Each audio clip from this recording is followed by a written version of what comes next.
as Tara said, I am the CEO at Puzzle Media, and I've been in marketing about 20 odd years. So I started back in the days before online marketing and social media.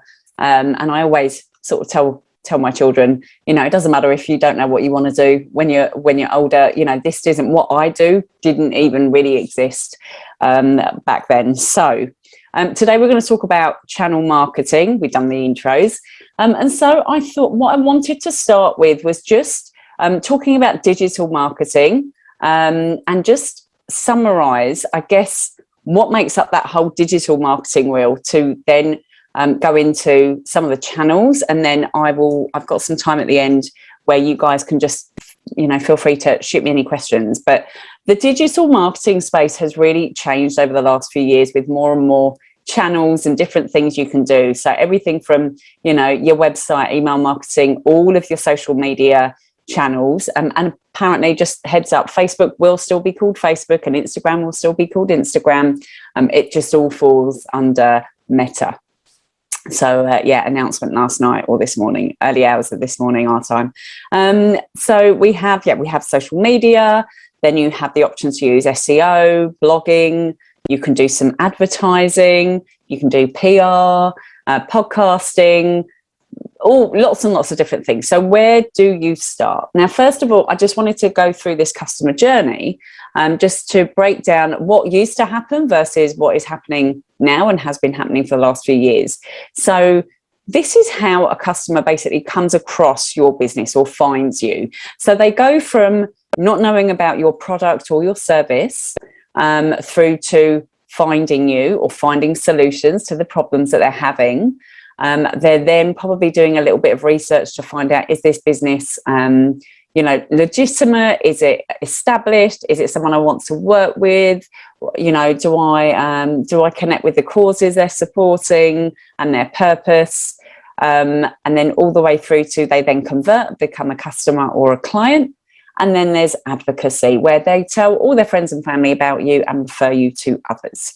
So starting with awareness, that used to be your TV ads, your billboard, radio, magazine, newspapers. That still happens. Well, not all of these things still happen in Groei, but there are, easier ways, more cost-effective ways of doing this. So now that awareness is coming across social media and search, email marketing, SMS marketing, in some regards, videos. So that is how people are finding your business. That's how people are becoming aware of your business. Then you've got the findability, which is where someone's searching on Google or someone's searching on social media. Then you go through to your reputation, and again, reviews, social media, blog posts, articles, anything, depending on what kind of business you're in. Product-based businesses, this may look a little bit different. But what they would be looking for is definitely your social media presence is key for product-based businesses. And then there's the conversion. So there's that customer experience, either whether that may be in store or in person. Obviously, with Puzzle Media, we do a lot of things online, but we still, we're still dealing with people. There are still humans at the end of each transaction. And that's the same whether they're that journey is on a website and they're signed up to one of our training programs, or whether we are providing ongoing services for them. And so within that conversion, obviously making sure that they're still having that really, really good customer experience. And then the advocacy, if they've had that good experience, they're going to go away and tell all their friends and family. And of course, you're going to encourage that as business owners, because reviews on Google are a great way to get your rankings up, if that's something you want to do.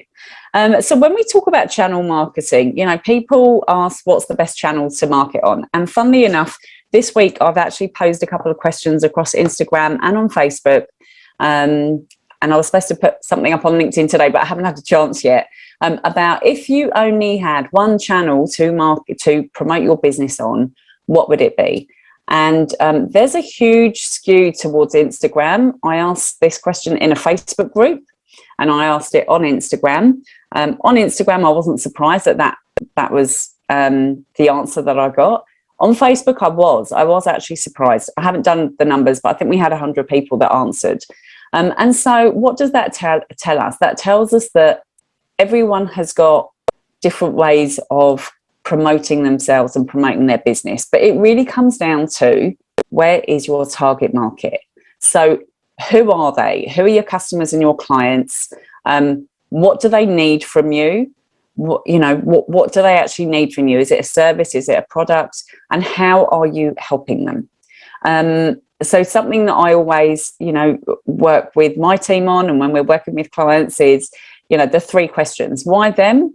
So why is your product or service right for their situation? Why you? Why you? Why is your business, your organization different? And how are you going to help them address that issue? And why now? Why is now the best time for them to seek a solution? So once you have figured out who your target market is, or maybe you are very clear on who your target market is, you're then going to look at, well, where do I find them? And so the obvious ones at the moment, obviously, and I will talk about social media because it has become such a key part of any kind of marketing strategy. But Facebook, Instagram, LinkedIn, YouTube, they might be going to networking events, and they might be going to in-person events. They might be part of online groups, or they may just be out there not using social media, but they might be using Google to find you, or they might still be using, reading newspapers and local newspapers, and that's how they're coming across you. Obviously, you've got things like letterbox drops for local services. They still work well. They're not as expensive as they used to be. I don't know how environmentally friendly they are, but that's also an option.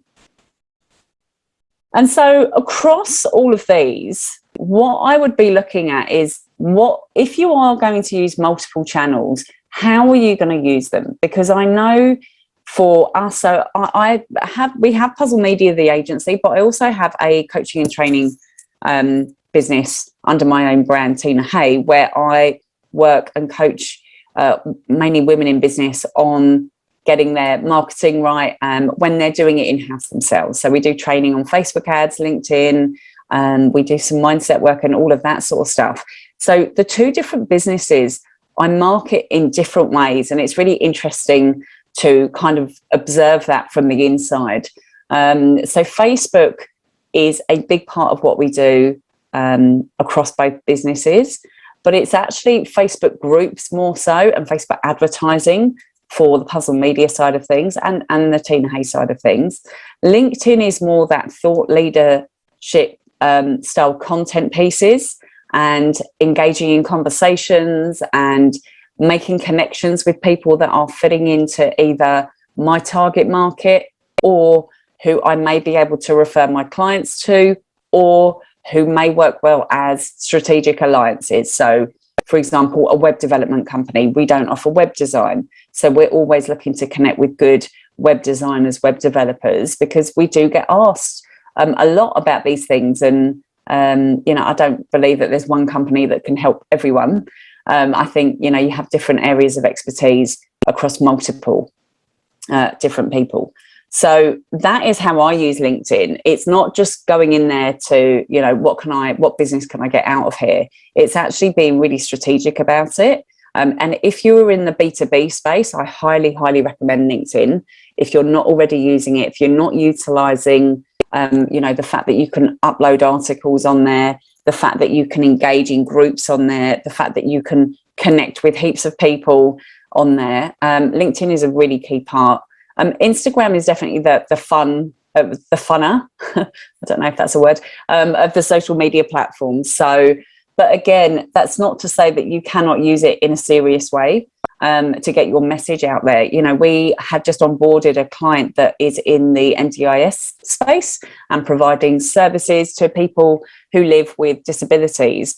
And Instagram is going to become a really big part of that to raise their brand awareness. And part of what they're doing as well is attracting talent. So they're looking to bring in, the right therapists and employees to manage all the work that they've got coming in. And so that will also form that. So, Instagram, I think some people think of Instagram as, it's lots of influencers taking selfies and you know, doing what they're doing and silly reels and all the rest of it. However, there's a whole other side to Instagram if you sort of spend enough time on there.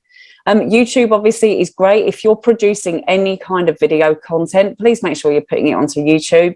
You know, if you're going to the effort of creating content, you can upload it on there. You know, and use, you know, remembering that YouTube is linked to Google. So if you're using your keywords in your descriptions on YouTube, that's again going to help your rankings. Networking events, we all love a good networking event. I know I do. And again, that may be an ongoing regular event, like something like BNI or BX or something like that, or it could be the ad hoc events that you're going to. But again, that is another potential channel. And again, I approach networking events like I would my LinkedIn, where it's not just what business can I get out of it, it's what relationships can I actually build. Because this is what business is about, ladies. It's really about building those relationships, no matter what channels you are using.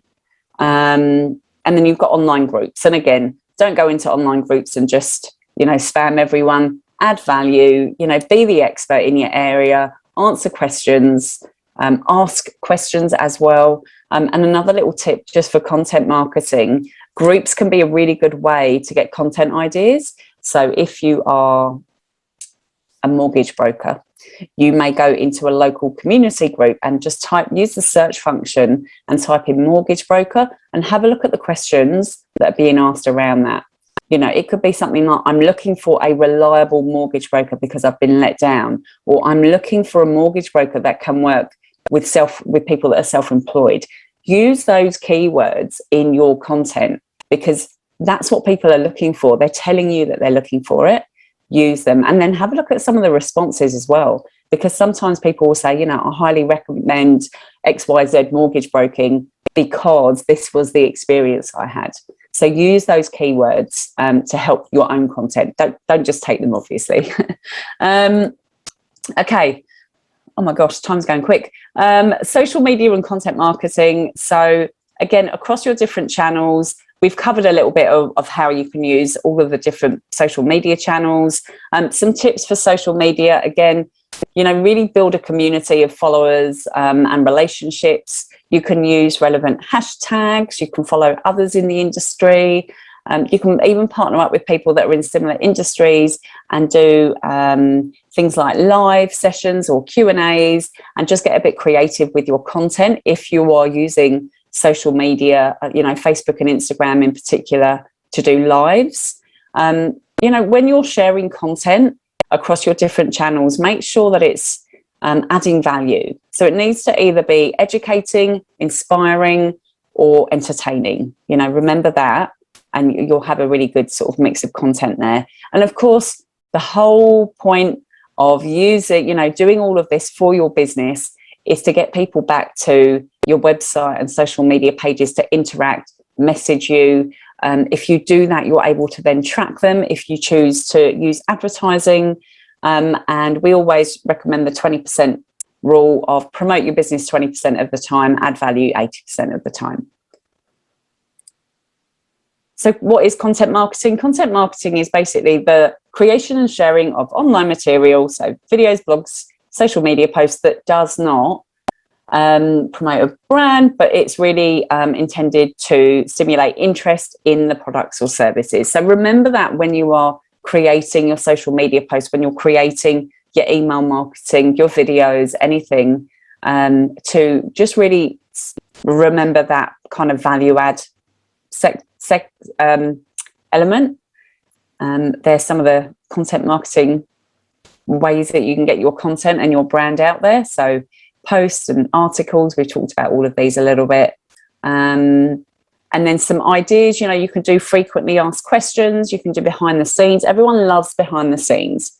You know, that's where you can bring you and your team to life. It might be a typical day in the office. It might be what you're doing over the weekend, if that's something you want to share, if you're going to a local, you know, if you're supporting another local business, anything like that is really makes really nice content, and you can use your stories to share that. Obviously, you know, use your products in solving problems or your services in solving problems. We do this a lot across Puzzle Media, and of course educate. So educate your followers and the people that like your content, and your email subscribers, and whoever it is that have whatever channel you choose. Make sure you're providing that element of education so that people understand what it is that what it is that you do, but not just what you do. It's why people should engage with you, and also they understand your products and services, so they feel a bit more empowered then to make decisions about their purchasing. Because when someone feels empowered and they understand, they're more likely to buy. The old age saying, a confused person never buys. I think that's it. Some LinkedIn marketing tips. Again, I think I've mentioned some of these. So really build that credibility and authority in your field. Please make sure you have a professional profile headshot if you can. Make use of all of your profile on LinkedIn. So your summary, your experience, talk about your business within your summary and how you're helping people. Feel free to go and connect with me on LinkedIn as well. You'll notice that I have as my title, I'm not a CEO or a marketing specialist. I am I help people solve marketing puzzles, or I help people build businesses through Facebook ads. I change it regularly. So, Facebook ads is something that we've been doing for many, many years. And obviously we are, well, not obviously at all, actually. I've just released a program on training people how to use Facebook ads. It's an updated one from the last one I did. And so if you go to my LinkedIn, you'll see a lot about Facebook, because that is what my focus is at the moment. We have a number of services, so I will change mine from time to time. You can add 20 to 50 connections a day. You don't need to do intro messages. You don't need to then follow up with a thanks for connecting. The whole point is that you're connecting with people that are either a potential client, a potential referral partner, or can potentially a strategic alliance for you and your business, or a supplier even. Your suppliers, I connect with all of our suppliers on LinkedIn, and potential suppliers as well. The idea is that you build your connections on LinkedIn, and then through posting content regularly and interacting, they will engage with you and reach out to you with time. But at the same time, you can also reach out to them if you feel like it's someone that you want to work with, or someone that you can add value to, or someone that may be able to help some of your clients and customers. And then, of course, that's the bringing it together part. So posting, engaging, interacting. I've got Google advertising as a channel because it's something that we do get asked about. Obviously, we do provide it as a service. The question I get asked is it right for my business? And the answer to that is it depends on your business. And it's the same with Facebook advertising. There's no one magic thing that works for everyone. So with Google advertising, we're really looking at what stage of that customer purchasing journey people are on. So are they low intent, so they're beginning their search, or are they medium, they could be buying soon, or are they ready to buy? So a great example of this is when you are searching to buy a new car and you're not sure what type of car you want, but in the next 6 to 12 months you want to buy a car. You might start off here, versus if you have a leak in your tap and you need a plumber now, you're going to be a high intent, ready to buy. I need to look now. So based on this, there's different types of ads that can be run. And Google Ads is not for everyone. Google determine the spend that's needed to get the results that that are desirable. And for some people, that's not a fit. So, a good example would be, say, a finance broker who's offering finance for cars. We'll use that. The cost for them to run ads, if they're going to run ads for I need car finance, those types of campaign keywords, they are competing then with all of the big four banks, all of the big lenders, and so the cost of them doing it that way can be quite costly. But then, plumbers, someone like a plumber, if they're in a local area, still not the most cost effective, but definitely worth doing Google ads for. And we've seen some great success across those types of businesses. And then last but certainly not least is Facebook ads, one of my favorites. The reason I love Facebook ads is just because it can work for so many different businesses on different levels. So it's not about going out and necessarily spending thousands of dollars on Facebook ads.